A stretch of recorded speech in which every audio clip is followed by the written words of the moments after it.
আকাশে বাংলাদেশকে নিয়ে বাংলার আকাশে এখন দুর্যোগের ঘন ঘটা, বাংলাদেশকে নিয়ে বিদেশে বসে ষড়যন্ত্রের ঘন ঘটা। প্রিয় ঝিনাইদহবাসী, গত জুলাই আগস্টে হাসিনা নির্দেশ দিয়েছিলেন এই শিক্ষার্থীদের উপরে তোমরা লেথাল বুলেট দিয়ে পাখির মতো করে ভোট ঝাঁঝরা করে দাও। হাসিনা এখন গন কেস, আওয়ামী লীগের চ্যাপ্টার ক্লোজ। আওয়ামী লীগ এমন ভাবে পালিয়েছে, আওয়ামী লীগের পতিত প্রেতাত্মারা ভারতে বসে, লন্ডনে বসে বাংলাদেশের বিরুদ্ধে যতই বিষোদ্গার করুক, Awami League will never come back.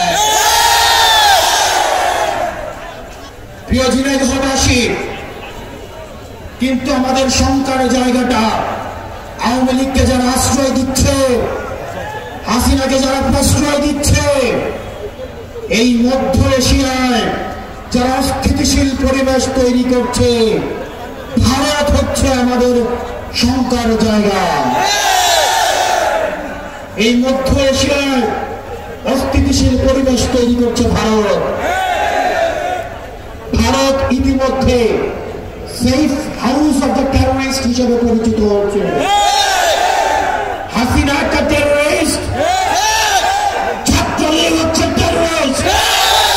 সুতরাং তাদেরকে যারা আশ্রয় দিবে তারা হচ্ছে safe house of the terrorist. গুজরাটের গোসাই মোদী, আপনি যদি সেফ হাউস না হয়ে থাকেন টেররিস্টদের, তাহলে শেখ হাসিনাকে বাংলাদেশে পোষণ করুন। আমরা বাংলাদেশের জনগণ তাকে বিচারে ঝুলিয়ে মৃত্যুদণ্ড কার্যকর করা পর্যন্ত অপেক্ষা করব। আমাদের পরবর্তী যে যুদ্ধটা, সেটা হচ্ছে বাংলাদেশ বিনির্মাণের যুদ্ধ।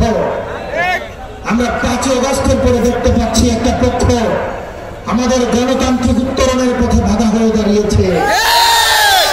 তারা নির্বাচন পিছানোর জন্য পায়তারা করছে, তারা নির্বাচন পিছিয়ে দিচ্ছে। তারা যদি নির্বাচন চাইতো তাহলে সংস্কার এবং বিচার দ্রুততম সময়ের মধ্যে কার্যকর করত। তারা নির্বাচন চায় না বলেই এই বিচার এবং সংস্কারে প্রতিনিয়ত পদে পদে বাধা হয়ে দাঁড়াচ্ছে। অনেকে ট্যাগ দেওয়ার চেষ্টা করে আমরা নাকি নির্বাচন চাই না। আমরা অবশ্যই নির্বাচন চাই, বিচার এবং সংস্কার সহ।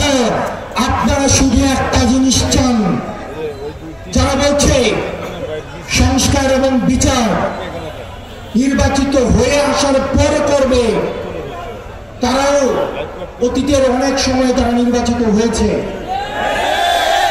সরকার পরিচালনা করেছেন। এই সরকার পরিচালনা করার পরেও এই ছাত্ররা কিন্তু সংস্কারের জন্য রাস্তায় নেমে আসতে বাধ্য হয়েছে। সুতরাং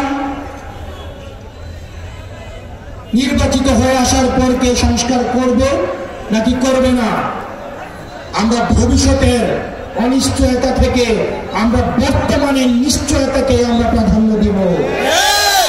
সুতরাং এই অন্তর্বর্তীকালীন সরকারকে বলবো, এই তরুণ প্রজন্মের প্রত্যাশা,